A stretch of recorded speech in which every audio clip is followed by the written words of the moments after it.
আজকে আমরা এই যে সাংবাদিক বৈঠক ডাকা, মানে সবাইকে যে আপনাদেরকে দেখেছি, মিডিয়া বন্ধুদেরকে, আমার যিনি প্রার্থী রয়েছেন এখানে উত্তম বলুন, আগামী দিনে আমরা এই মগরাহাট 141 নম্বর পূর্ব বিধানসভা যদি আমরা জিততে পারি মানুষের আশীর্বাদ দেওয়া নিয়ে, মগরাহাটের যে 14টা গ্রাম পঞ্চায়েত, এই 14টা গ্রাম পঞ্চায়েতের মধ্যে মানুষের প্রথম যেটা সমস্যা সেটা হচ্ছে স্বাস্থ্য পরিষেবার সমস্যা।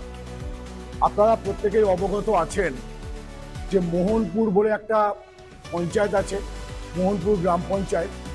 সেই মোহনপুর গ্রাম পঞ্চায়েতের যে হসপিটাল, সেই হসপিটালটা আজকের শেয়াল কুকুরের বাসা হয়ে গেছে। এবং বিগত দিনে আমরা দেখেছি ওখানকার তৃণমূলের যিনি প্রধান ছিলেন বা পঞ্চায়েত সমিতির সভাপতি এবং যিনি প্রাক্তন বিধায়িকা মগরাহাটের, তাঁরা ওখানে 10 শয্যা বিশিষ্ট হসপিটালের উদ্বোধন করেছিলেন। সেই হসপিটালটা আজকের কিন্তু সেই হসপিটালের জায়গায় নেই বা স্বাস্থ্য পরিষেবার জায়গায় নেই। তার থেকেও আমাদের দুর্ভাগ্য, মগরাহাটের যে আমাদের হসপিটাল, এই মগরাহাটে হসপিটালের ভালো রকম পরিষেবা বা ভালো ব্যবস্থা নেই। মগরাহাটের মধ্যে যে সমস্ত গার্লস স্কুলগুলো রয়েছে তার মধ্যে চকপরান, কাটাখালী, বেলমনি গার্লস হাই স্কুল বা বিভিন্ন জায়গায় যে সমস্ত গার্লস স্কুলগুলো রয়েছে সেখানে মেয়েদের একটা নিরাপত্তার অভাব।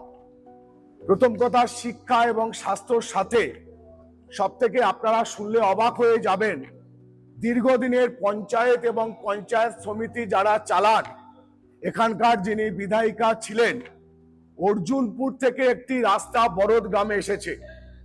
যারা সাংবাদিকরা রয়েছেন তাদের কাছে আমার অনুরোধ, আপনারা নিজেরা সারজমিনে তদন্ত করে দেখবেন অর্জুনপুর থেকে যে রাস্তাটা বড়দের দিকে এসেছে, খানিকটা আসার পরে খালপাড়ে থেকে যখন আপনি প্রবেশ করবেন এখনো ইটের রাস্তা।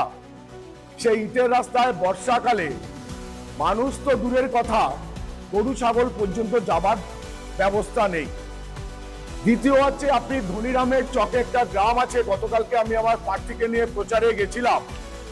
ধনিরামের চকে একটা গ্রাম, সেই গ্রামে পুকুরের পাশে স্কুল। সেই স্কুলে পড়ে ওখানকার স্থানীয় মায়েরা এবং স্থানীয় কিছু ভাইরা গল্প করলেন আমাদের কাছে বা আমার প্রার্থীকে বললেন, ওই পুকুরে পড়ে দুটো বাচ্চার মৃত্যু হয়েছে। প্রত্যেকটা মৃত্যু সংবেদনশীল। আমরা বাচ্চাদের তার মাকে বা বাবার কাছে ফেরত দিতে পারবো না, এটা ঠিক। কিন্তু আগামী দিনে যদি আমরা উত্তম বাবুকে জিতিয়ে আনতে পারি, আমাদের ভারতীয় জনতা পার্টির যিনি প্রার্থী হয়েছেন এই 141 মগরাহাট পূর্ব বিধানসভা থেকে, এবং পদ্মফুলটাকে যদি ফোটাতে পারি, আমরা মগরাহাটটাকে সন্ত্রাসমুক্ত মগরাহাট করব, ধামুয়াতে একটা ওভারব্রিজ করব, এবং মগরাহাট প্রপারে যে রেল লাইনটা যে জ্যাম হয়ে যায়, যে মানুষের গাড়ি চলাচলের যে অসুবিধা, বা কোনো গর্ভবতী মাকে যদি হসপিটালে নিয়ে যাওয়া হয় তার পরিষেবা ব্যাহত হয়, সেটার জন্য আমরা মগরাহাট একটা ওভারব্রিজ করব। এবং পরিশেষে বলবো আপনাদের কাছে, সার্বঙ্গীনভাবে মগরাহাটের শিক্ষা, মগরাহাটের স্বাস্থ্য, মগরাহাটের জল, মগরাহাটে মেয়েদের নিরাপত্তা এবং মগরাহাটে বাস পরিষেবা, আপনারা শুনলে অবাক হয়ে যাবেন। আপনারা তো জানেন যে মোহনপুর অঞ্চলে ঝিনকির হাট বলে একটা জায়গা আছে, সেই ঝিনকির হাট থেকে 83 বলে একটা বাস চলতো, যে বাসটা বাবুঘাট পর্যন্ত যেত। বিগত দিনে ব্রাহ্মণ সরকার সেই বাসটাকে যখন চালু করলো, যতটুকুনি কঙ্কালসার অবস্থায় ছিল, তৃণমূল কংগ্রেস 2011 সালে ক্ষমতায় আসার পরে সেই বাস পরিষেবাটা বন্ধ হয়ে গেছে।